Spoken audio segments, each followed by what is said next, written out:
NaMo अरहन्ताणं NaMo सिद्धाणं NaMo आयर्याणं NaMo अज्झायाणं NaMo लोये सवसाहुणम्।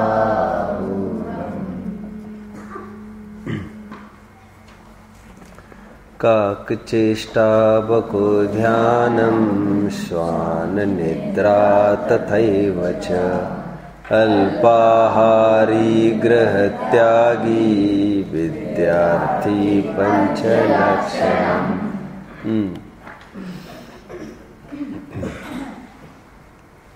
If I get 16 hours to cut a tree, I will spend 12 hours in just sharpening my axe. कितने समझ रहे हैं? Because without sharpening your tool, your weapon, your what you have, all the work further will be useless, in vain. किसी नीतिकार का ये कहना है, मुझे यदि 16 घंटे मिले पेड़ तोड़ने को, 12 घंटे उसको शार्पन करूंगा प्रॉपर, और फिर एक ही पहल में मैं काम कर सकूंगा मेरा अपना। नहीं तो कितना भी मारता रहूंगा काम नहीं बनेगा। ध्यान रखना, शुरुआत बहुत महत्वपूर्ण है। हमारा उपयोग लगाने के पूर्व उपयोग को कैसा पैना करे, हाउ टू शार्पन, ये ज्ञान भी हमारा एक टूल है। टूल समझते हैं? टूल जिसके जरिए हमें पूरा अपना काम करना है, साधन, सुखी होने का उपाय। उस ज्ञान को कैसे दक्ष रखना, उसकी बात चली। हमने 5 लक्षण देखे विद्यार्थी के: ज्ञान तृष्णा, गुरु निष्ठा, सदा अध्ययनशीलता, एकाग्रता, महत्वेच्छा।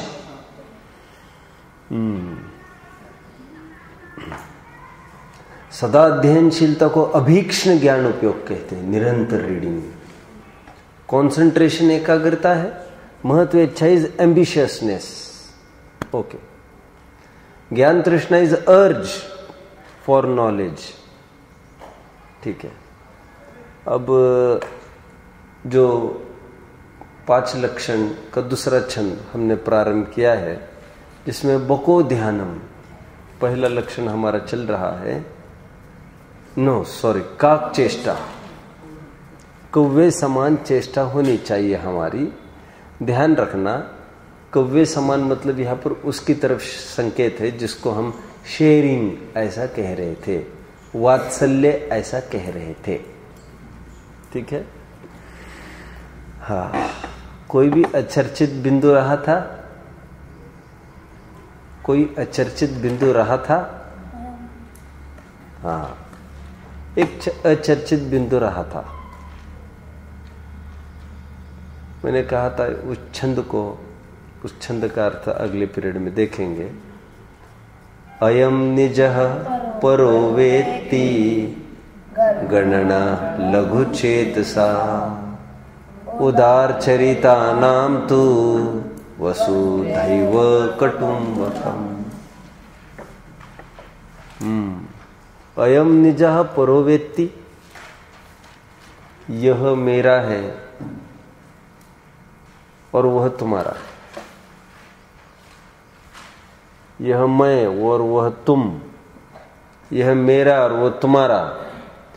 यह मैं और तुम, मेरा और तेरा,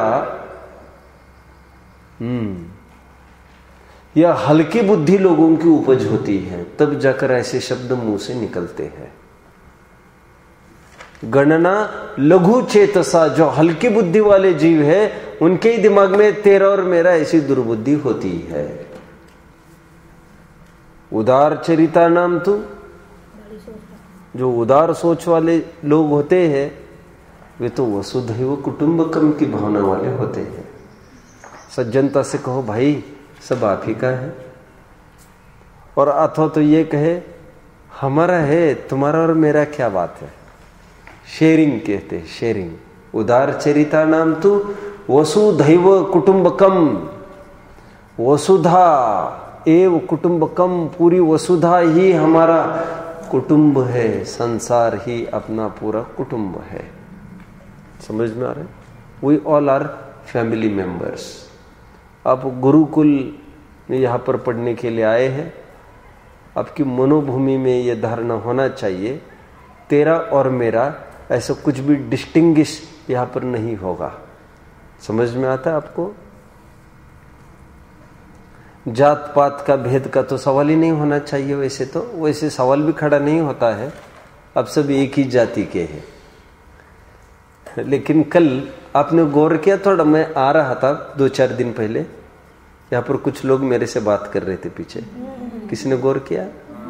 किसी ने सुना भी हम क्या बात कर रहे थे? धर्म के बारे में सब वो वे कौन थे आप समझ गए थे? कौन थे वे? मुस्लिम थे वे। वो ये पूछ रहे थे कि मोबिडियन का लड़का आपके यहाँ पढ़ेगा तो आपको चलेगा क्या? मैंने कहा हमें तो क्यों नहीं चलेगा, हमें तो दौड़ेगा। तुमको चलेगा क्या? मैंने ये पूछा उनको। हम तो यहाँ पढ़ाने बैठे हैं, जाति भेद का उच्छेद करने के लिए बैठे हैं। Discrimination of caste, discrimination of creed, discrimination of sex, इसको लेकर कितनी लड़ाइयाँ हुई हैं। अब समझ रहे? ये हिस्ट्री में गया आपको? ये गया कभी? कब गया? हाँ, उसमें गया ये caste, creed and sex. Caste को लेकर इस जाति का है, हम इस जाति के, हम उच्च कुलीन या हल्के कुलीन। मुंह संभल के बात कर, तू कौन सी जात का है, तेरी औकात क्या है? Discrimination of caste. Creed, what is creed? Creed समझते हैं? नहीं। तुम कौन से वर्ण के हो, हम कौन से वर्ण के हैं?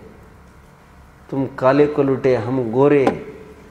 गारे गोरों कालों के बीच में एक जीविश वालों का, जानते ना आप, हिटलर का नाजिज्म, एक कास्ट को लेकर, एक वर्ण भेद को लेकर गांधी, नेल्सन मंडेला, समझ रहे आप लोग? और सेक्स मतलब महिलाओं के ऊपर शोषण करना, मेल फीमेल में मतभेद रखना, एबॉर्शंस, लड़की को नहीं पढ़ाना, आदि आदि। जितना डिस्क्रिमिनेशन हुआ है उसके पीछे कितनी लड़ाइयां हुई आप सब जानते हैं।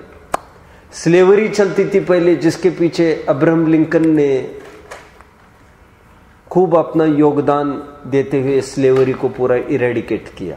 ये भी पढ़ा होगा आप लोगों ने? पढ़ा है, ठीक है, वेरी गुड। इसमें खूब शोषण चला है पहले तो। अब जानते होंगे चंदन बाला को भी बेचा ही तो गया था एक वेश्या के यहाँ। अब याद आ रहा होगा, वहां पर भी सौदा चल रहा था उसका। याद आ रहा है आपको? चंदन बाला की कहानी किसी ने पढ़ी होगी। खूब शोषण ऐसे चलते रहे हैं। ये गुरुकुल ऐसा प्लेटफॉर्म है वेरिन जहां पर सभी स्तर के लोग एक साथ आते हैं, and they go hand in hand, और साथ साथ चलते हैं। जहां पर अपने जाति भेद, वर्ण भेद तथा अभी लिंग भेद का तो कोई सवाल नहीं है, और यहाँ पर शील के बरकरार रहने के लिए तो यह तो कोई समस्या नहीं है। लेकिन आप आपस में अमीरी की बात में कहूँ तो रिचेस एंड पुअर जैसा ऐसा भी कोई भेद हमको नहीं रखना चाहिए। समझ में आता है? तो फिर हम यूनिफॉर्म पने को प्राप्त हो जाएंगे। समझ में आता है? गुणग्राही बनने के लिए बाहर की किसी सामग्री से हम ना किसी को आकर्षित करें, ना आकर्षित होवे। मैं क्यों कह रहा हूं इतना सारा? हम सब भाई हैं, तो मिलजुल कर हमको रहना चाहिए। आप आगे पढ़ेंगे, सम्यक दृष्टि के गुण बताए हैं 4। निर्जुगुप्सा, वात्सल्य, प्रभावना, स्थितिकरण, ये 8 गुण में से 4 गुण मैंने बोल के दिखाए जो पूरे सामाजिक स्तर पर लागू होते हैं। सामाजिक, उसका सामाजिक रुख, सामाजिक व्यवहार ज्ञानी धर्मात्मा का कैसे होता है यह बताने के लिए 8 में से 4 गुण स्पेशली उसके लिए बताए। निशंकित, निकांक्षित, निर्विचिकित्सा, यह अमूढ़ दृष्टि जो है, निर्विचिकित्सा मतलब जो मैंने कहा जुगुप्सा नहीं करना, निर्जुगुप्सा। उपगोहन भी आप ले सकते हैं। उपगोहन भी सामाजिक स्तर पर बताया गया है कि किसी और की निंदा नहीं करना, स्वयं की प्रशंसा नहीं करना। वात्सल्य, तन से, मन से, धन से हमारे समाज के प्रति यदि हमारा योगदान बने तो हमें आगे बढ़ना चाहिए। जैसे भामाशाह, प्रसंग पढ़ने पर भामाशाह ने अपनी संपूर्ण संपत्ति, बोलो, महाराणा प्रताप को। कौन महाराणा प्रताप? जो हल्दी घाटी में लड़ाई को हारने के बाद, अकबर से लड़ाई हारने के बाद वन वन भटकते रहे और उनको एक विकल्प आया कि हमारे राजा, हमारे सम्राट, और ऐसे वन वन भटकेंगे और मुगल शासन ऐसा चालू होगा, ये ठीक नहीं होगा। हजारों संख्या को, हजारों के सैनिकों को, 12,000 सैनिक थे कि 25,000? कितने साल का? 12 साल के लिए 25,000 का, ऐसा था वो। 12 साल के लिए 25,000 सैनिकों का आपको जितना खर्च लगेगा पूरा अपना दे दिया था। कहने का तात्पर्य, तन से, मन से, धन से मैं समाज के लिए, देश के लिए किसी प्रकार काम आऊं, ये उसमें भावना बनी रहती थी। अब तो छोटे प्लेटफॉर्म पर हो तो आपका भी ये मानस होना चाहिए कि जिस स्तर पर हम एक दूसरों को हेल्प कर सकते हैं हमें करना चाहिए। ठीक है? कोई आर्थिक समस्या किसी पर आए, किसी पर कुछ आए, ये आपको करना चाहिए। ठीक है? और हर स्तर पर होता है। आप लोगों ने एक्सपीरियंस किया होगा। एक बार की बात है, 4th स्टैंडर्ड की रिसेस हो गई। 3rd 4th के बच्चे होंगे। एक लड़की खूब रो रही थी। 3rd के होंगे, छोटे मतलब। तो खूब रो रही थी, क्यों? टिफिन नहीं मिल रहा था उसका। आज क्या हो गया? टिफिन नहीं है, टिफिन नहीं है। सभी टिफिन खा रहे हैं, क्या हो सकता है उपाय? सभी जन कह रहे हैं शेयरिंग कर आओ। कब? हालांकि शेयरिंग मतलब मुझे ये नहीं कहना है सब एक ही में खाए। आप समझ रहे मेरी बात को? क्योंकि फिर वो जुटन की बात वो नहीं करनी है मुझे। शेयरिंग मुझे इतना ही कहना है, कोई भूखा नहीं रहेगा। समझ में आता है? कोई एक कहावत भी चलती, आपको सुनी होगी आपने, इतना दीजिए जामे कुटुंब समाए। बोलो।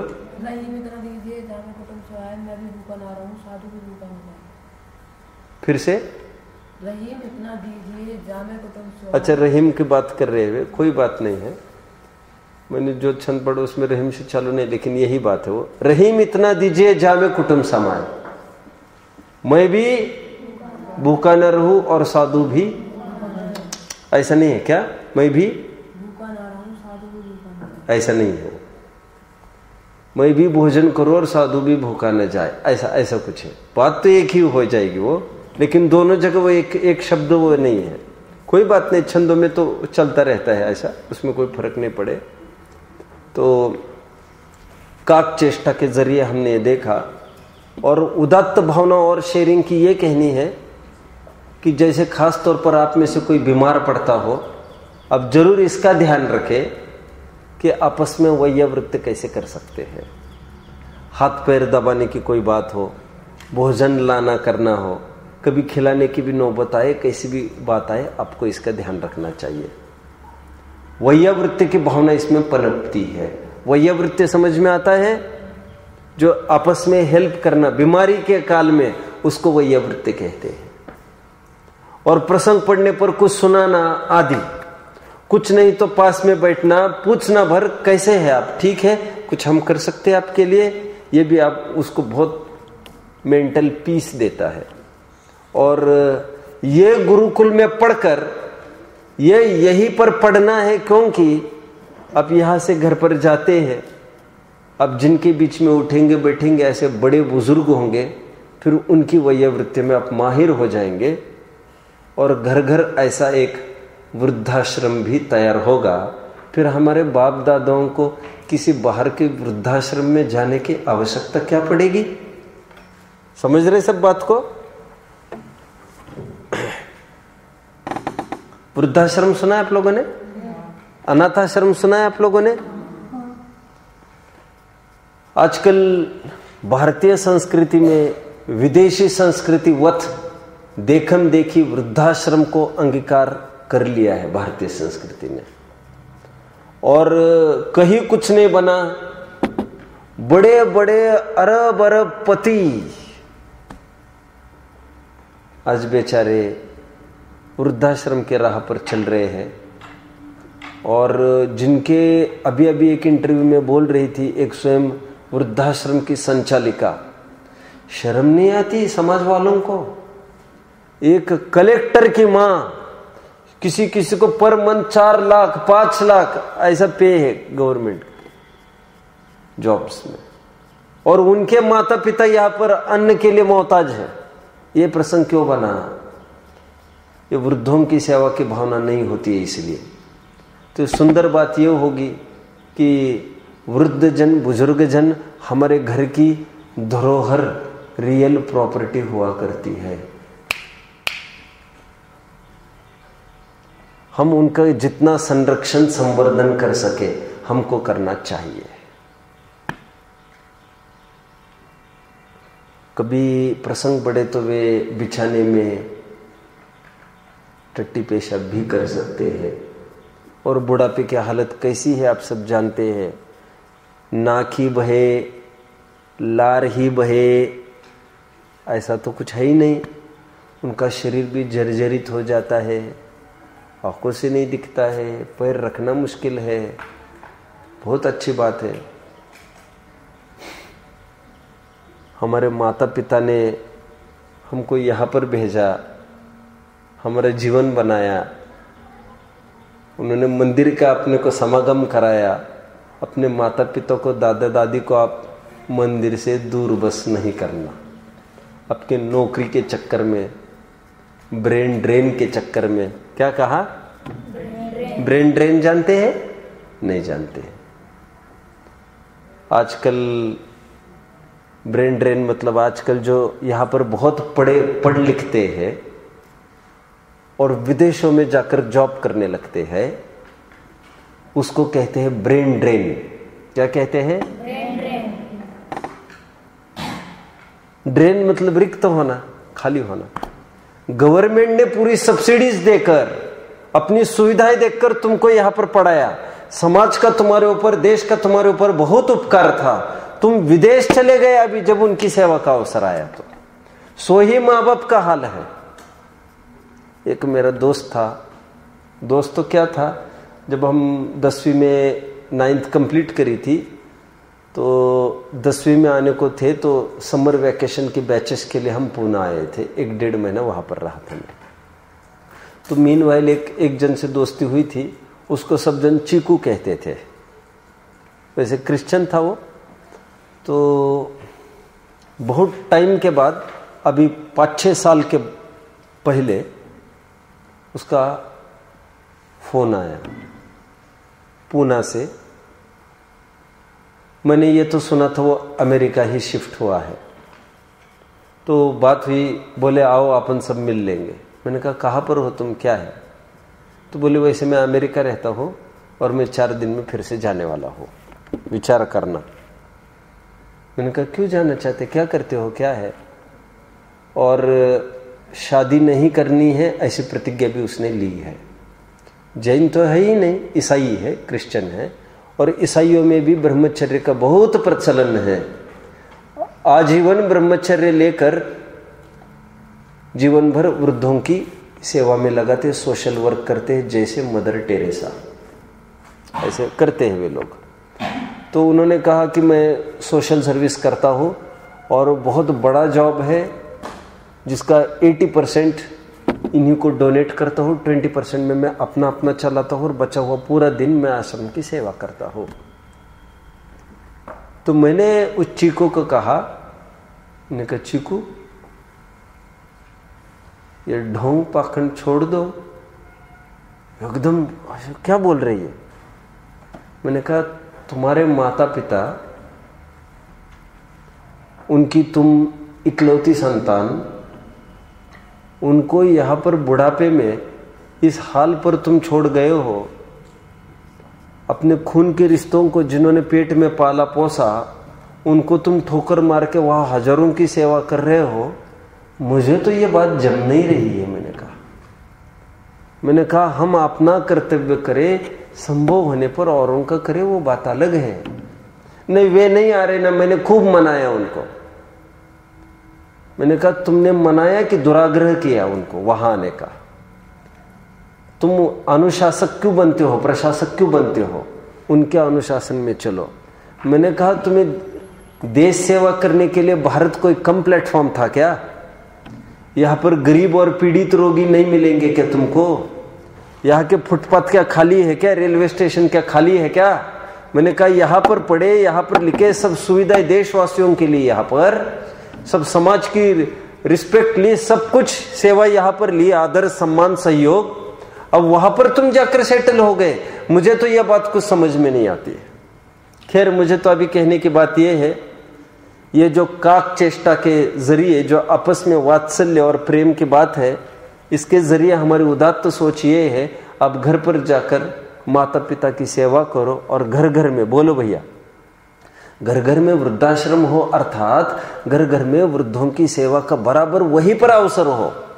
टट्टी पेशाब को साफ करने के लिए भी हम नौकरों की राह नहीं देखे और नाग भों नहीं सिकुड़े। हम निर्जुगुप्सा, निर्जुगुप्सा मतलब जुगुप्सा नहीं करना, मतलब निर्विच चिकित्सा अंग का पालन करें और बराबर हम डटे रहे। हमारे दादा है, हमारे दादी है, उन्होंने गोदी में लेके आए थे आपको मंदिरों में। अब महीनों के थे, अब कुछ सालों के थे, 1-2 साल के, वे गोदी में लेके आते थे। अब उनका बुढ़ापा आया, अभी आपको चाहिए उनके मंदिर आदि की व्यवस्था आप करें। मंदिर वे नहीं जा सकते तो आप घर पर बैठकर उनको ये धर्म ध्यान का अध्ययन करा सकते हैं। आप घर को ही मंदिर बना सकते हैं। ये यहाँ पर आने का आपका सबसे बड़ा लक्ष्य, आपको संस्कारित करने का बहुत बड़ा फल बड़े बुजुर्गों की सेवा करना है। और उसका प्रैक्टिस रिहर्सल के रूप में, तालीम के रूप में आप एक दूसरों पर आजमा रहे हो। सब समझ रहे हैं? मैं आपको कहना चाहूंगा, महात्मा गांधी जी ने आश्रम खोला, 10 आश्रम खोले, रविंद्रनाथ टैगोर ने आश्रम खोला। अब जानते होंगे ये सब। रविंद्रनाथ टैगोर के आश्रम का क्या नाम? शांति निकेतन इन कलकत्ता। साबरमती आश्रम इन अहमदाबाद गुजरात में। आदि आदि फिर विनोबा भावे ने उसी तर्ज पर उन्होंने भी आश्रम की श्रृंखला जारी रखी। एक दिन क्या हुआ, एक दिन गांधी जी कहीं बाहर से आए तो एकदम माहौल अच्छा नहीं था आश्रम का। बोले क्या हो गया?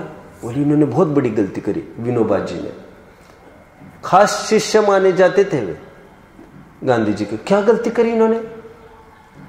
इन्होंने बोले पूछो, इन्हीं को पूछो। जाति से ब्राह्मण थे, उच्च वर्णी थे। क्या किया बताओ तो? कह रहे इन्होंने भंगी और मेहतर जो काम करते हैं वो ये काम करने लग गए। बोले, उन्होंने विनोबा को पूछा कि क्या बात हो गई? तो उन्होंने कहा मेरे से देखा नहीं गया। जो मेहतर, मेहतर समझते हैं, स्कैवेंजर, समझ में आ रहा है? भंगी। जो पहले जमाने में ऐसी लैट्रिन्स नहीं थी, आज से हम 50 साल पहले पीछे चलेंगे, कितने? केवल, और 70-80 चलते हैं, तब तो फिर जगह जगह ये स्थिति थी वहाँ पर तो कोई ऐसी सैनिटेशन की कोई व्यवस्था नहीं थी कि ऐसा अपने अपने कमरों में लैट्रिन्स है और फिर ये सब वेस्ट बहकर चला जाए नदियों में, ऐसा सिस्टम नहीं रहता था। पहले तो ये है कि भंगी जाति के जो लोग हैं वे सबकी जो गंदगी है वो सबकी इकट्ठा करके, उनको यही काम करना है, तुम्हें इकट्ठा करना है, और ऐसा सब मल को ढोते थे सिर पर रखकर। आपने हिस्ट्री सिविक्स में खूब पढ़ा होगा ये भी सब चीज। हाँ, वेरी गुड वेरी गुड। झाड़ू लगा के पीछे चलना होता था हरिजनों को, याद आ रहा है ना आपको? उनको ये पानी नहीं पीना, ये खूब चला बाबा साहेब आम्बेडकर ने, फिर याद आ रहा है आपको? फिर कितना रिवॉल्यूशन किया और फिर सभी हरिजनों को लेकर वे एक साथ वहां पर आए थे पानी के लिए, याद आ रहा है? सब हरिजनों को लेकर एक साथ वो नदी में वो आए थे वो पानी पीने के लिए। देखो कौन विरोध करता है। फिर उन्होंने इरेडिकेट करने का प्रयास किया था। खैर मुझे तो क्या कहना है, बहुत खराब काल चला है जहां पर हरिजनों आदि हल्की जातियों को बहुत शोषण करने का प्रयास किया गया। खैर मुझे तो ये कहना है, तो उसको पूछा क्या हो गया, बोले वो जो मल ढो के जा रहा था वो छोटा सा लड़का, आप सरी की उम्र का इतना छोटा सा लड़का, और उसको सिर पर वो मल ढोते ढोते वो इतना भर गया था वो कि पूरा उसको नीचे आकर पूरा उसका चेहरा भर जाता था मल से। वो नहीं देखा गया उनसे, तो दौड़े दौड़े गए, वो उठाया और उसको हेल्प करने लग गए। गांधी जी को जैसे ये पता चला, गांधी जी ने कहा बहुत अच्छा काम किया है। और बाद में साबरमती आश्रम स्पेशली हरिजनों की मुख्यता से ही था, बल्कि अंग्रेजों का स्पष्ट कहना था यदि आप हरिजनों को इससे निकाल दो, हम भारत के ऊपर का कर्जा मिनटों में साफ कर देंगे। लेकिन गांधी जी ने कहा हमें कोई कर्जा साफ नहीं करवाना है, हमको हरिजनों के लिए ये खुला है, इन दीन बंधुओं के लिए खुला है, और इन्हीं के लिए चलता रहेगा, इन्हीं की सेवा हम करते रहेंगे। और स्वयं आश्रम में उनकी सेवा करते थे। और ऐसी सेवा फिर उन्होंने नियम बना लिया आश्रम में, जिनको इसकी ग्लानि आती है वे आश्रम छोड़कर चले जाए, यहां पर नहीं रहे। और फिर एक रोज की नियमावली में एक शामिल कर दिया, रोजाना 2 घंटा टट्टी पेशाब सबको साफ करना पड़ेगा, सार्वजनिक स्थानों में जा जाकर, शौचालयों में जा जाकर। आपने सुना होगा गांधी जी ने ये सब किया, नहीं जानते? महात्मा बनने के लिए, राष्ट्रपिता बनने के लिए कोई इलेक्शन लड़ने की बात नहीं हुआ करती उसमें जनमानस का दिल जीतने की बात हुआ करती है। और हर स्तर के काम उन्होंने फिर वहां पर किए। कोई कोड़ी दिखा वहां पर बैठ गए, फिर उसको नहलाना धुलाना, उसको साफ करना, ये सब करते रहे वे। मुझे ये कहना है कि आपके ये भी आपका एक आश्रम है, गुरुकुल है, तो आपको यहाँ से वो ग्लानि करने की बात नहीं करना है।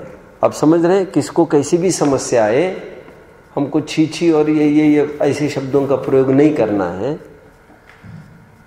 उद्दयन मुनि की आप घटना जानते हो? उद्दयन मुनि ना, अपने जानते हो। हमारे प्रथमावलोक में उद्दयन मुनि की कथा आती है, जिसमें मुनि को आहार दान दिया और मुनि को वमन हो गया।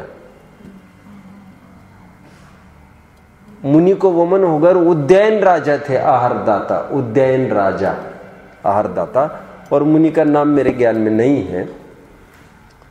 तो उन्होंने बिल्कुल ग्लानि न करके बहुत प्रेम से, ओहो मेरे से क्या हो गया, ऐसा आहार में मैंने क्या दिया जो इन तपस्वी को इतने समस्या आ गई, साधना में बाधा आ गई, बहुत स्वयं की आत्मनिंदा करते हुए और उनकी कैसे सेवा शुश्रूषा हो सकती है उसका विकल्प करने लग गए। वे प्रसिद्ध हो गए निर्जुगुप्सा अंग में, और फिर वहां पर पुष्प वृष्टि आदि होकर, मतलब ये भव्यता की निशानी मानी गई। फिर खैर मुझे तो ये बताना है, इसमें हमें बिल्कुल ग्लानि नहीं होना चाहिए। ये क्यों बात चल रही है? ये शेयरिंग की बात चल रही है, जिसमें एक दूसरों को सहयोग की भावना हमारी होना चाहिए। मराठी कुछ लिख पाओगे आप? मराठी लिख पाओगे? लिखो। एक दुसऱ्यास सहाय करू, एक दुसऱ्यास सहाय करू, कॉमा अवघे धरू सुपंथ, अवघे धरू सुपंथ। एक दूसरों की हम सहायता करें और सभी जन मिलके हम एक ही मार्ग पर चले, ये इसका आशय।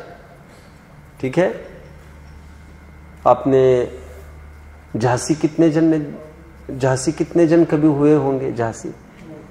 झांसी के चौराहे पर आप लोगों ने एक गांधी जी एंड फॉलोअर्स का बहुत बड़ा ये देखा होगा स्टैचू। किसी ने देखा है? पुरानी नोट 100 की, 500 की, 1000 की पुरानी नोट किसी ने देखी होगी तो उसके पीछे फोटो है, गांधी जी आगे बढ़ रहे हैं और पीछे सब फॉलो कर रहे हैं। और पीछे फॉलो करने वालों में से आप लोगों ने नोट किया होगा, जो सबसे लास्ट है वो एकदम हेल्पलेस है और एकदम नीचे बैठा है, एकदम ऐसा शक्तिहीन बनकर, और उसका कोई हाथ पकड़कर दूसरा उसको ताकत दे रहा है, चलो हमें आगे बढ़ना है, और नेता आगे खड़े हैं। मतलब ये आजादी के आंदोलन इस प्रकार लड़े गए हैं। हम भारतीयत्व एक मतलब जब व्यापक सोच हुआ करती है तब ऐसी भिन्नता की बात नहीं हुआ करती। United we stand, divided we fall. ठीक है, आगे बढ़ते हैं। ये काक चेष्टा की बात हमारी पूरी हुई। बको ध्यानम की बात करते हैं। किसकी बात करनी है? बको ध्यानम। इसका अर्थ कोई बता पाएगा? बको ध्यानम का अर्थ आप क्या समझते हैं?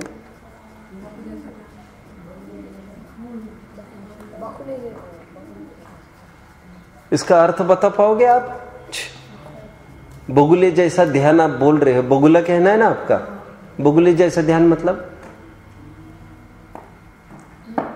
बगुला जैसे जब मछली पकड़ता है तो एकदम नदी में देखता रहता है, एकदम ध्यानस्थ, और एकदम उसके आधा घंटा भी आप देखेंगे बिल्कुल नो मूवमेंट बगले को, वैसा ही खड़ा, और उसका ध्यान पूरा उसकी तरफ है।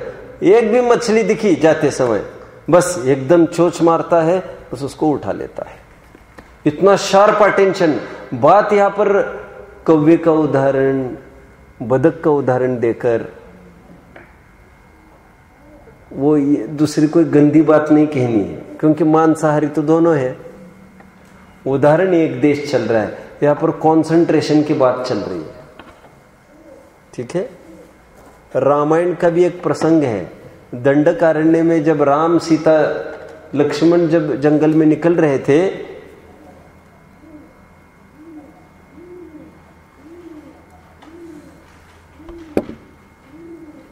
तो लक्ष्मण कह उठे राम को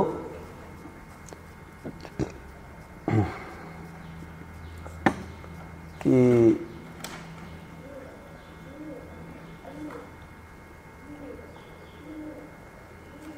पदम पदम क्षण धत्ते। छोड़ अभी मुझे पूरा नहीं याद आ रहा है ना। याद तो मैं कर सकूंगा दोनों छंद और आपको लिखा भी सकूंगा, लेकिन अभी बहुत उसकी उपयोगिता नहीं है। यहां पर उसमें यह कहा गया है, लक्ष्मण ये पूछता है राम को कि या ऐसे कैसे खड़े हैं, तो राम ये कहता है, पश्य लक्ष्मण पंपायाम बकह परम धार्मिक। ऐसा छंद है। देखो लक्ष्मण, देखो ये कितने धर्मात्मा है। ये कौन? बगुले। ये कितने धर्मात्मा है ये बगुले। क्यों, क्या करते हैं ये कितनी सावधानी से कदम रख रहे हैं, एक जीव की भी हिंसा न हो। तो मछली अंदर से कह उठती है, राम बकह किम शस्यते राम। हे राम, तुम इन बगुलों की क्यों प्रशंसा कर रहे हैं मोहब्बत में? इन्होंने हमारे कुल के कुल नष्ट किए। वो प्रसंग अलग है। यहां पर किसके लिए याद किया जा रहा है? बगुलों को। ध्यान, एकाग्रता, जो पूर्व छंद में हमने एकाग्रता पद पढ़ा था एक, बस उसी की तरफ ये संकेत करता है। कंसंट्रेशन प्रॉपर आपका होना चाहिए, एक निष्ठ और एक लक्ष्य बराबर आप रहना चाहिए किसी भी विषय पर। ये बात चली। तीसरी की तरफ हम बढ़ते। श्वान निद्रा, तीसरी बात। व्हाट इज श्वान? ये सब कहना चाहिए, ये तीनों तो ऐसे पशुओं के उदाहरण है। वैसे तो श्वान जैसी निद्रा होनी चाहिए हमारी। श्वान मतलब कुत्ता, कुत्ते जैसी निद्रा होनी चाहिए। कुत्ते की निद्रा कैसी होती है? एकदम सावधान। और कुत्ता शायद ही आपको सोता दिखता होगा, और रात में भी आप उठकर देखेंगे यहां से वहां, वहां से वहां, वहां से वहां चक्कर कुछ न कुछ काटता रहता है। और बहुत कम से कम सोने वाला, और से कम भी सोएगा तो थोड़ी आहट लगेगी तो एकदम उठ जाएगा। इतनी सावधान नींद चाहिए। और यहां पर श्वान निद्रा मतलब अल्प निद्रा की तरफ संकेत है। अल्प निद्रा भी और ज्यादा गाढ़ी निद्रा भी नहीं, दोनों की तरफ संकेत है। क्योंकि गाढ़ी निद्रा लगेगी तो दुस्वप्न आ सकते हैं आपको, ये कहने यहां पर।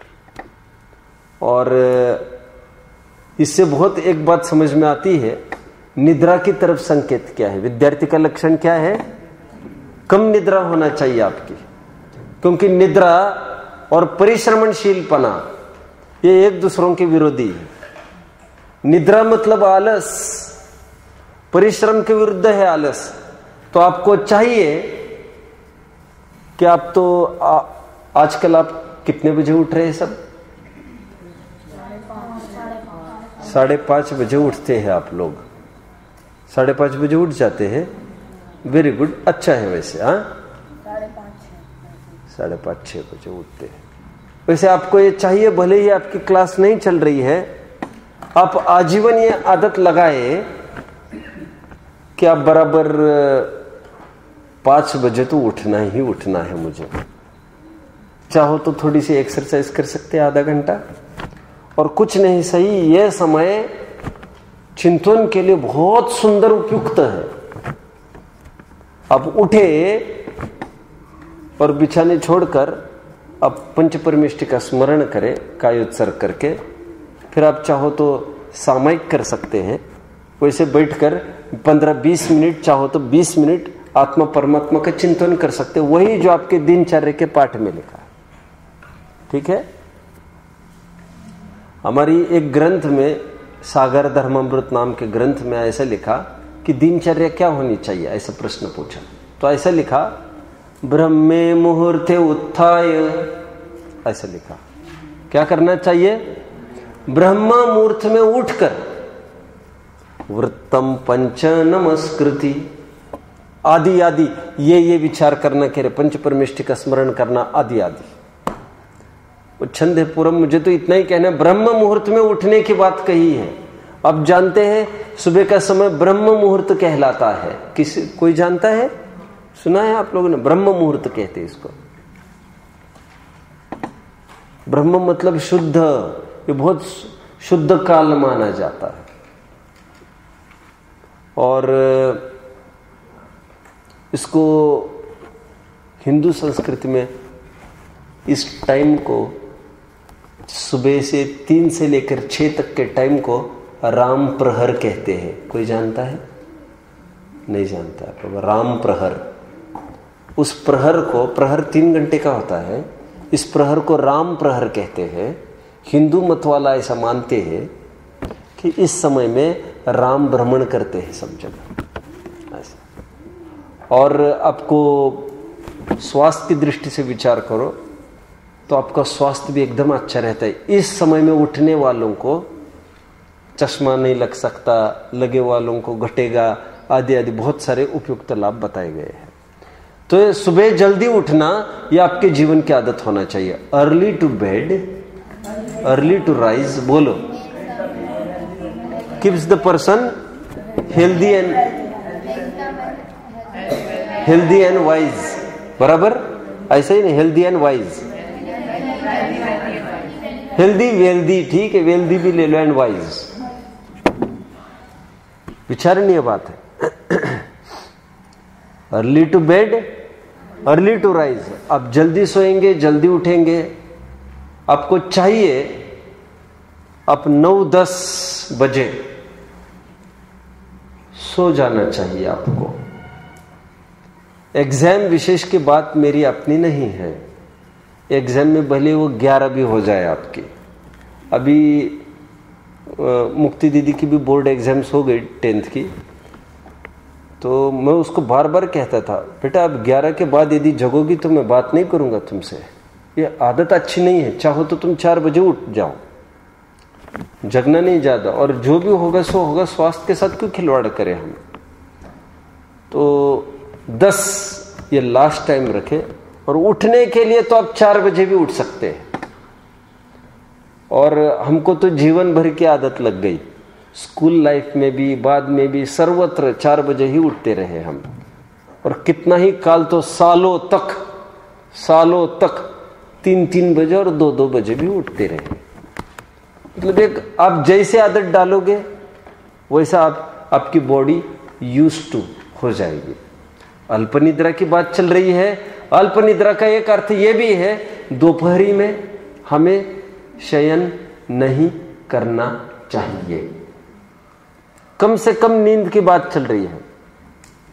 दोपहर में सोने की आदत अच्छी नहीं है, और जिनको बहुत लग जाए, कोई बीमारी समस्या की, बुढ़ापे की बात नहीं कर रहा हूं मैं, कोई समस्या ऐसी है, कुछ बहुत थकान हुई हो, कुछ बात हुई हो, तो उसे उस दिन थोड़ा सा लेट गए, वो बात अलग है। 15 मिनट 20 मिनट आधा घंटा तो बहुत हो गया। आयुर्वेद ये कहता है, उदित होता हुआ सूर्य आपको संदेश देता है कि आपको नहीं सोना है। खैर, किसकी बात चल रही है? अल्प निद्रा, अल्प निद्रा। और इसमें समझने बात यह है, आपको कोई उठाने वाले की आवश्यकता नहीं होना चाहिए। आप स्वयं जागरण करें और निर्णय मानस बनाकर सोए, मुझे तो कल 5 बजे उठना ही है, तो आप बहुत अच्छे स्थान पर आए हैं। आप गाफिल नहीं रहे। आप ये मत समझे कि आप छोटे हैं। खनियाधाना में 6वीं से हॉस्टल चालू होता है, आप जानते हैं? कोई जानता है? कोई नहीं जानता, आप लोग जानते हैं। और 6वीं के बच्चों को वहां पर 5 से पहले उठाया जाता है और सुबह उठाकर भक्ति में लाया जाता है। ये वहां का एक ट्रेंड है। तो आप तो 8th के हो, आपको तो उठना ही चाहिए, और नहीं आ सको तो उठते ही सबसे पहले पंच परमेष्टि का स्मरण आदि, इसमें तो आपको उपयोग देना चाहिए। और कुछ नहीं हो, धर्म ध्यान आदि सामयिक आदि का हो गए विकल्प, आप पढ़ाई भी सुबह करेंगे तो आपको हेल्पफुल होगी। जल्दी सोना और जल्दी उठना। ज्यादा जागरण करने से रात में आपका शरीर जर्जरित हो जाएगा, बुढ़ापे में बहुत परेशान करेगा, अस्थमा आदि समस्याओं से आप घिर जाएंगे। आपको युवा अवस्था में कुछ नहीं लगेगा उसका, बाद में आप उसका फल पाएंगे। ठीक है? ये किसकी बात हुई? अल्प निद्रा। अल्प निद्रा नहीं, सॉरी, ये हाँ, श्वान निद्रा को मैं अल्प निद्रा कह रहा हूं। दक्ष चाहिए। वैसे हम समझते हैं हम शरीर के ही मानव है मुनि, और वे कितना सा सोते हैं। भूमा ही पिछली रहे नमा कछु शयन एकासन कर्म। कुछ थोड़ा बहुत सोते हैं, घंटा 2 घंटा बहुत हो गया, वो भी कंटिन्यूसली नहीं। तो इसका आपको ध्यान रखना है। यहां पर खास तौर पर क्लास में आपको इस बात का ध्यान रखना है। मैंने कल सूचना करी थी क्या? यहां पर आते समय बहुत फ्रेश मूड में आपको आना है, फेस वॉश वगैरह करके। थोड़ा आपको प्रमाद आता दिखे, आप स्वयं ही खड़े रहे पीछे जाकर, और आपको ख्याल में अभी फ्रेशनेस आ गया है, आप आकर बैठ सकते हैं फिर से। मैं आपको बताऊं, जैसे खनियाधाना में मैंने स्वयं देखा, बड़े बुजुर्ग अभी भी जीवन थे, वे तो 70-70, 80-80 साल के लोग एकदम प्रवचन के बीच में उठ जाते थे और कोने में जाकर खड़े रहते थे। कहते थे क्या हो गया? आप पढ़ाओ पंडित जी। नहीं, क्या हो गया? हमको प्रमाद आ रहा है। पूरा पीरियड, पूरा क्लास 1 घंटे की पूरा खड़े खड़े सुन लेते हैं। आज भी ऐसे है। मतलब हमें प्रमाद आया, हमें उसका उपचार करना चाहिए। भले आदमी रोग आपको हो और चिंता उसको दूर करने के हमको हो, ये क्या बात हुई? आपको कुछ भी नहीं लग रहा है क्या? श्वान निद्रा की बात चल रही है। आपको कम से कम नींद होना चाहिए, और कम से कम नींद के लिए लो आगे का एक टर्म तुरंत आ ही रही है। उसके लिए बात कह रहे हैं अल्पाहारी। क्या कह रहे हैं?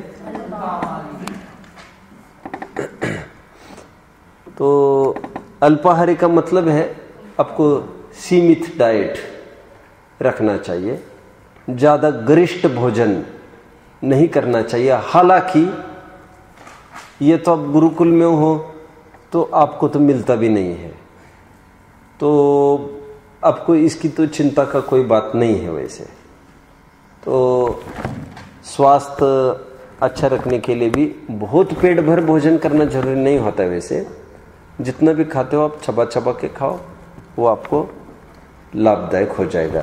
ये अल्पाहारी के बारे में कहा, क्योंकि अल्पाहारी नहीं होंगे, आप ज्यादा भोजन कर लोगे। बोलो, नाश्ते के टाइम में आपने ज्यादा नाश्ता कर लिया, भोजन के टाइम में आपको भूख नहीं लगेगी, क्योंकि नाश्ते की परंपरा ये सही परंपरा नहीं है।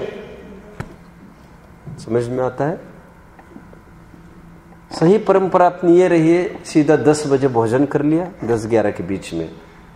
क्योंकि जो नाश्ता करेगा वो भोजन कब करेगा? फिर 11-12 के पहले तो भोजन नहीं करेगा वो, और वो टाइम ठीक नहीं बैठेगा। क्योंकि साइंस ये कहता है जो आपने जूस सीक्रेट होते हैं अंदर में, डाइजेस्टिव जूस, वो बराबर एक समझ लो 9-10 बजे के काल में होते हैं। तो भूखा वो उस समय में कुछ जाना चाहिए, लगभग 10-10:30 बजे आप भोजन कर लेंगे, उसके उपयुक्त तो होता है। आपने कुछ कचरा खाकर, कचरा मतलब नाश्ते के नाम पर कुछ वैसी फालतू चीज कुछ खा लिया आपने, पोहा जो बिल्कुल यूजलेस थी, नुकसान करती है, और ऐसी चीज खा ली। अभी मूल चीज खाने को, जो गेहूं आदि पोषक चीज है, जो रोटी आदि, उसके लिए भूख नहीं रही आपको, तो अब नाश्ता बहुत लाइट होना चाहिए आपका, और भोजन आप जो पोषक चीज है उसको आप करना चाहिए। और अल्पाहारी की बात चल रही है, तो ठीक है, ओके। और ध्यान इसका भी रखें, बाजार की वस्तु कोई नहीं खाए। हम यहाँ पर इतना ध्यान रखते हैं कि ये बाजार की वस्तु नहीं लाए, ये भी ध्यान रखा जाता है। तो फिर हम इनको किस मुंह से कह सकेंगे? क्या कहें? क्या ये सब आप बाजार की वस्तु मत लाओ, आप उनको कह सकेंगे? वो कहेंगे तुम जाकर दुनिया में खा खा के आते हो, सब चाहे जो खा खा के आते हो, और हमें यहाँ सिखाते हो बिनना चाहिए, जीव निकलते हैं, कीड़े निकलते हैं, हम तो जैनी हैं, तुम तो और कहाँ जाकर खा खा के आते हो, वहां पर कुछ बोलते हो क्या? ये दूसरों का अवसर नहीं दिया जाना चाहिए बोलने का। आप समझ रहे हैं मेरी बात को? बाजार की वस्तुओं का सर्वथा त्याग चाहिए। बल्कि आपको चाहिए तो ये कि यहाँ पर भी कोई मैदे की चीज बने, तो आप तो ये भी कह सकते, पिछले साल कहा था ना मैंने, कि आप मैदे की चीज को मना करके अब जो गेहूं के आटा है उसको उसका कर सकते हो ऑप्ट। ठीक है, जैसे भटोरे का ऑप्शन पुड़ी वगैरह आप मांग कर सकते हैं, क्योंकि मैदा इज टोटली रेडीमेड चीज, वो बाहर से आई वाली चीज है वो। चलो ठीक है, ये अल्पाहारी का भी अपना प्रकरण हुआ। अल्पाहारी मतलब कम से कम डाइट लेना चाहिए, गरिष्ठ नहीं लेना चाहिए। हालांकि गरिष्ठ आपको दिया भी नहीं जाता, वो कोई चिंता की बात आपके नहीं है। और शाम को आप भोजन करने के उपरांत दिन ढलने के पहले अब दूध ले लेवे, जो जैनियों की एक ऊपरी पहचान है। क्योंकि ये माना जाता है कि जैनी लोग, करोड़ों जीवों में तो ऐसी ख्याति है कि जैनी तो रात्रि में कुछ भी खाते पीते नहीं है। सदा सुखदास जी ने ऐसा रत्नकरण सावकाचार्य की वचनिका में लिखा है। तो हमें चाहिए कि सूर्यास्त के बाद हम कुछ खाए पिए ना, जिनको जो अभ्यस्त नहीं है वे धीरे धीरे उसकी तरफ बढ़े। मैं अल्पाहारी को समझाया, क्योंकि आप सब एक दूसरों से रिलेटेड, आप ज्यादा जागरण करोगे आपको भूख लगेगी, डेफिनेटली होना ही है वैसा। एक डिस्टर्ब होगा तो सब डिस्टर्ब होगा। अब समय पर सोए, समय पर सूर्यास्त के बाद सब एंड करें, 2-3 घंटे के बाद आप सो जाए। जैसे 6 बजे तक एंड किया आपने, 9, 9:30, 10 बजे सो गए, आपको कोई आकुलता नहीं होगी। सुबह के बाद सुबह, ऐसा। चलो आगे बढ़ते हैं।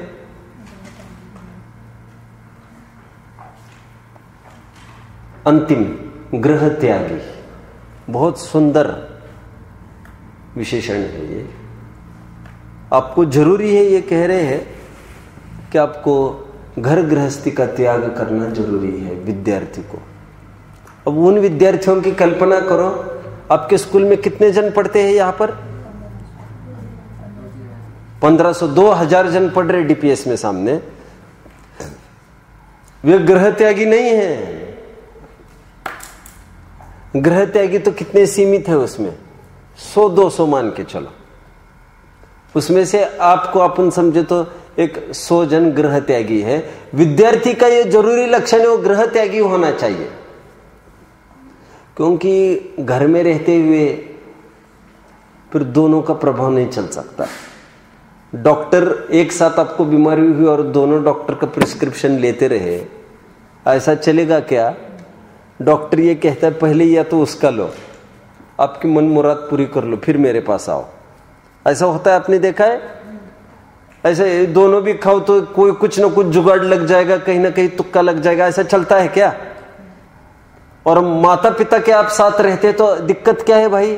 गृह त्यागी होना क्यों जरूरी है?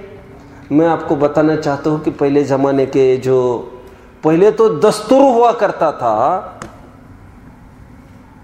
कि राजघराने तक के 4-5 साल के हो गए बच्चे आउट, उनको घर से बाहर किया जाता था।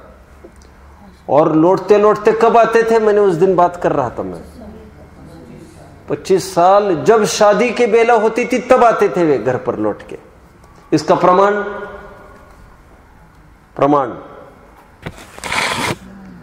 बोलो, कोई प्रथमान्यों को कोई प्रमाण दे सकेगा? आपको याद आ रहा होगा देशभूषण कुलभूषण, ये जब घर पर आए थे, झरोके में से एक लड़की को देखा, रीझ गए और दोनों चाहने लग गए कि ये लड़की मुझे मिले। कोई फिल्मों जैसी स्टोरी हो गई, एक फूल दो माली जैसे स्टोरी होने लग गया। और ये आज 25 साल से आप एक दूसरों के साथ रहने वाले। एक नारी बीच में आई तो देखो पूरा मजा ही चला गया इनके प्रेम का, और एकदम तलवार से। ये नारी ऐसी चीज है जिसके समान कोई अरी नहीं है। अरी मतलब शत्रु। नारी जिसके समान दूसरा कोई शत्रु नहीं है। ये लड़वाती है, मरवाती है, पिटवाती है। क्या कहा? क्या नाम है बच्चे? ईशान। क्या करती है नारी? मरवाती भी है। कल विष कन्या का भी उदाहरण आया था। विष पुरुष नाम का कोई पुरुष नहीं सुनाया आज तक किसी ने। यह कन्याओं के ही काम है। फीमेल जेंडर बहुत खतरनाक है, ध्यान रखना। जब भी आपको मलेरिया होता है वो मच्छर भी फीमेल ही होता है। फीमेल बहुत गंदगी फैलाती है, क्या करें। और प्रकृति प्रदत्त भी उसी में अशुद्धता होती है। प्रकृति प्रदत्त भी गंदगी है सब, और मन में भी वैसी मलिनता है।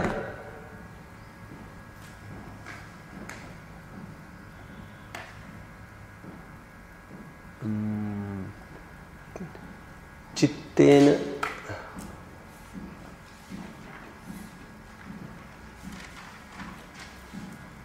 स्मरणेन हरति चित्तम,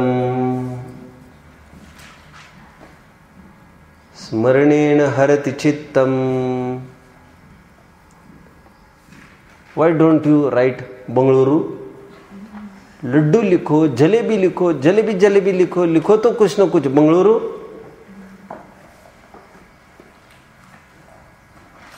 तुम भी दो फूल एक माली है, एक ही पेन है दोनों में। इतनी फ्रेंडशिप है तुम्हारी, काक चेष्टा चल रही है, बहुत वात्सल्य तुम में। अरे वाह, बहुत बंगलुरु बंगलुरु।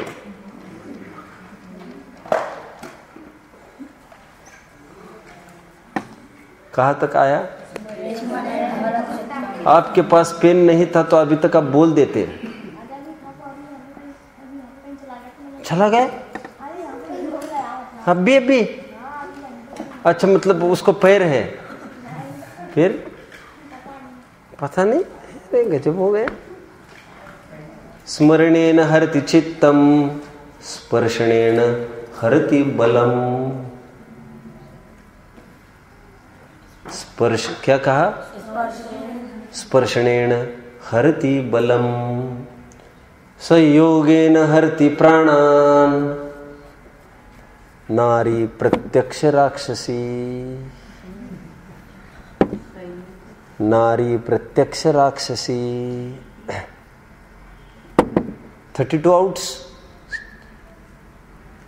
तुम लिखने रहे, पेन नहीं है। चलो पीछे, किस खुशी में पीछे कर रहा हूं, समझ रहे कुछ? कोई बताएगा इनको पनिशमेंट क्यों मिला है? बोलो। पेन नहीं होना ये कोई अपराध नहीं है, भूलन तो सबसे हो सकती है। पामरता मत रखो, दीनहीनपना मत लाओ मांगने में, कोई हर्ज नहीं है। मांगना खराब है, लेकिन वो तो कुछ नहीं लिखना तो और खराब है। और जो थोड़ा मुझे लग रहा है पीछे पीछे चल रहा है, ये पीछे पीछे पिछड़ रहा है थोड़ा सा, मेरा तो मन थोड़ा सा हटता जा रहा है इस बच्चे से। मैं तो बहुत अच्छे समझता था इस बच्चे को, मैं 2-4 दिन से वॉच कर रहा हूँ, और आपका जैसे चाहिए अटेंशन वैसा नहीं है, जैसे रस आना चाहिए वैसा नहीं आ रहा है। लिसन, बोलो। कोई बोल के दिखाएगा? छंद, वेरी गुड। 8वीं में से कोई? अब सब नोटबुक्स मुझे संडे को सबमिट कर सकते हैं लगभग, अपना कल और परसों में मैं पूरा कर सकता हूँ सब्जेक्ट। देखते हैं, कल और परसों में पूरा कर लूँगा जहाँ तक हो। संडे रहेगा, अब संडे को मुझे शाम को 4 बजे तक दे देंगे सभी जन, अलग अलग क्लासेस की। ओके, बोले। स्मरणेन हरति चित्तम स्पर्शनेन हरति बलम संयोगेन हरति प्राणान नारी प्रत्यक्ष राक्षसी। वेरी गुड, बैठो।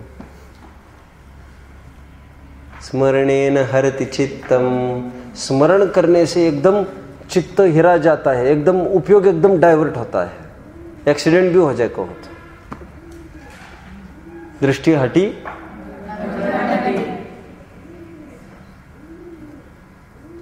क्या कहेंगे इसको कन्नड़ में? दृष्टि हटी, दुर्घटना घटी।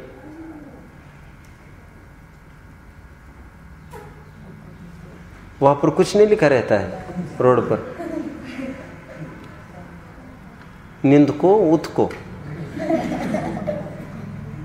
दृष्टि नींद को, एक्सीडेंट नींद को। चलेगा ऐसा कि नहीं? चलो छोड़ो। कहाँ तक आए?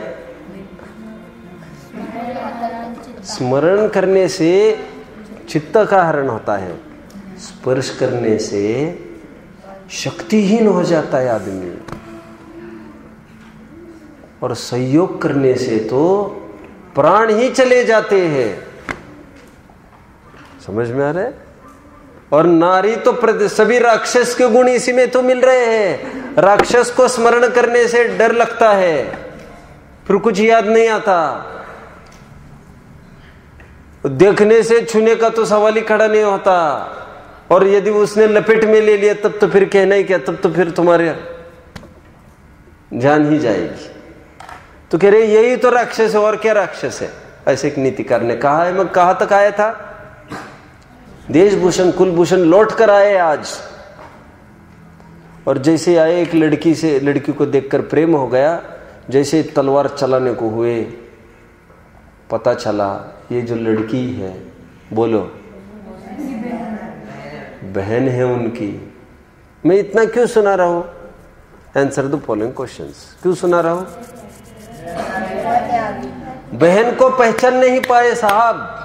बहन को कब देखा था उन्होंने? और तो देखा भी नहीं होगा, उनको तो पता भी नहीं था हमको कोई बहन है। ये जाने के बाद कब हुई होगी वो तो प्रीति कर बैठे। आप समझ रहे हैं? कहने की बात यह है 25-25 साल तक रहते थे वे, तो जानते भी नहीं थे हमको कोई बहन है। और आज वो शादी लायक हुई, इसका ये प्रमाण है कि इतने साल वे बाहर रहते थे। फोन आदि का तो कोई सवाल ही खड़ा नहीं होता है। अब जितना संपर्क कम रखोगे मम्मी पापा से, उतना पाओगे। No gains without pains. कुछ पाने के लिए कुछ खोना पड़ता है। और आपने घर छोड़ा मतलब खोया, ऐसा नहीं है। वो तो माता पिता भी यही चक्रे काटने लग गए तुम्हारे। अभी आ रहे, फिर आएंगे, फिर आएंगे, फिर फोन, फिर टेलीफोन, फिर ये है, फिर वो है। क्या मतलब है फिर? किया कराए पर पानी फिरता रहता है। तो अब माता पिता को आग्रह नहीं करे यहां आने का। आप एकनिष्ठ हुए, एकाग्रता से बाहर नहीं निकले। 5 साल के बाद आपके माता पिता कहीं नहीं जा रहे हैं। अब 5 साल के बाद खूब साथ में रहिए। किसकी बात चल रही है? गृह त्यागी। तो घर का त्याग करके पांडव, अब किसी का भी पुराण उठा के देख लो, ये सब राजघराने के लोग जंगल में भेज दिए जाते थे, क्योंकि उनको ये शिक्षा दी जाती थी, क्या राजकुमार और क्या साधारण, सब एक सरीके उठने बैठने दो। उसके बिना वो सीख ही नहीं सकता। बड़प्पन का भाव आएगा तो कुछ नहीं सीख सकता वो। मैं फलाने का सन हूं, बस अब वो नहीं सीख सकता। आपने अब्राहम लिंकन ने जो उसके लड़के के प्रिंसिपल को लेटर लिखा था, वो किसने पढ़ा है? नहीं पढ़ा। उसका लड़का जहां पर एजुकेशन लेता था, उन्होंने अपने प्रिंसिपल को लिख भेजा लड़के को कि मेरे लड़के के साथ सच्चा न्याय करना। यदि मेरा लड़का कहीं चूक जाए तो इस डर से कि वह राष्ट्राध्यक्ष का लड़का है, हमारी तो खटिया खड़ी हो सकती है, इसको छोड़ दो। यदि आप ऐसा करते हो तो आप मेरे साथ बहुत बड़ा अन्याय करते हो। उसको सज़ा दो, उसको झुकना सिखाओ, उसको गरीबों की सेवा करना सिखाओ। मैं उसे मानव बनाना चाहता हूँ। उसको आँच नहीं लगने दो कि वो कोई बहुत बड़े आदमी की संतान है। मेरे साथ न्याय करो। बहुत बड़ा लेटर है वो। मैंने तो उसका 5% भी नहीं बोला है। 4 पेजेस का लेटर लिखा है उन्होंने। समझने लायक है गुरुकुल की पद्धति क्या चीज है। उबटन आदि जो लगाते हैं शादी ब्याह में, हल्दी आदि की जो रस्म होती है, उसका भी यही प्रयोजन है। क्या कहा मैंने? बोलो, कोई समझ रहा है क्या कह रहा हूं मैं? एनीवन नहीं समझ रहा है।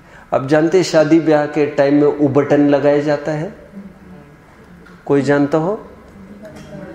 हाँ, हल्दी लगाई जाती है तो जानते हैं, सब जानते हैं। उबटन एक सॉर्ट ऑफ हल्दी भी लगाई जाती है, उबटन लगाया जाता है जो शरीर को सुगंधित करता है, थोड़ा सा चमकीला बनाता है, सुंदर बनाता है। शादी के टाइम में ये होती है रस्म, हल्दी की रस्म। तो उसी में उबटन लगाया जाता है। सच पूछो तो ये उबटन लगाने की, जो शादी के टाइम में हल्दी लगाने की परंपरा है, क्या आपने कभी सोचा है ये क्यों परंपरा है ऐसी? इसका कारण यही है क्योंकि प्राचीन जमाने से जब ये पढ़ के आते थे जंगलों में से, ध्यान रखना वे आजीवन स्नान नहीं करते थे।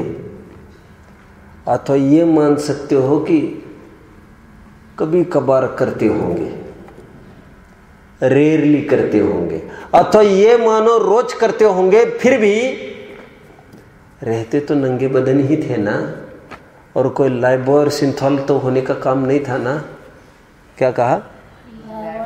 लाइबॉय समझते हो? ठीक है। What is that?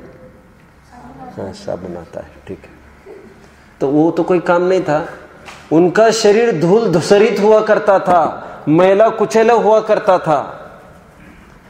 यहां पर भी जल्दबाजी में आप नहाते हो, खनिया धाने में ऐसा होता है, कि रोजाना स्कूल होती, जैसे तैसे नहा लेते जल्दी, तो हर संडे को ये सिस्टम है वहां पर, हर संडे को भैया आज मल मल के नहाना है सब, क्योंकि जल्दबाजी में फिर वो मैला होता रहेगा शरीर, फिर रोगों का घर बनता रहेगा। लेकिन जंगलों में ऐसा क्या शेड्यूल है, हर संडे आपको ऑफ रहेगा, एंजॉय टुडे, ऐसा होता होगा वहां पर? वहां पर तो 25 साल ऐसे गए जंगलों में, काला कोनुटा शरीर हो जाता था, तो आने के बाद एक बार क्लीनलीनेस के रूप में हुआ करता था, और आते आते घर वालों ने लड़की देख चुके होते थे कि आएगा और इसको अभी हाथ इसके पीले कर देंगे, इसको शादी कर देंगे। तो वो ये जो हल्दी की रस्म शादी के पहले थी, वो तो पहली परंपरा तो रही नहीं गुरुकुल की, और ये हल्दी तो आज भी चल रही है। अब समझ रहे हैं, हल्दी की परंपरा प्राचीनता से आई है, इसका आज कुछ भी औचित नहीं है। मुझे कहने के इतनी सारी बातें कहने का तात्पर्य यह है, उनका 25-30% लाइफ उनका जंगलों में ही व्यतीत होता था। वे गृह त्यागी हुआ करते थे, लगभग नंगे बदन रहते थे, लंगोट तो पहन लेते थे एक आध, समझ में आता है? सिर मुंडा कर रहना, भूमि शयन करना, चप्पल जूते नहीं पहनना, ये उनका लाइफस्टाइल हुआ करता था गुरुकुल में रहने वालों का। क्या क्या कहा बोलो? हाँ, आपने कभी देखा है चाणक्य सीरियल्स वगैरह, ऐसे कुछ सीरियल्स जिसमें आप लोगों ने कोई 10-15 लोग हैं ऐसे ऐसे ऐसे एकदम वो सिर मुंडा कर रहते हैं? नहीं देखा? छोटे छोटे बच्चे। विद्यार्थी को एकाग्रता में बहुत कार्यकारी होता है, क्योंकि थोड़े बाल बढ़ेंगे तो थोड़ा यहाँ का करो, फिर यहाँ का करो, फिर ऐसा ऐसा करो, ऐसा, ये झमेला नहीं चाहिए यहाँ पर, कुछ भी डाइवर्जन का साधन नहीं चाहिए यहाँ पर। सिर का मुंडन 1 सेकंड, भूमि शयन, कैसी भी जमीन है उबड़ खाबड़, उस पर सोना। मैं क्या कहूँ आपको, एक मुनि साधना और एक ब्रह्मचर्य आश्रम और एक तो पहला आश्रम और एक अंतिम आश्रम, ये एक सरीके ही हुआ करते थे। इसलिए प्लेटो को लिखना पड़ा, go back to the nature. कल देखेंगे। ओम नमः।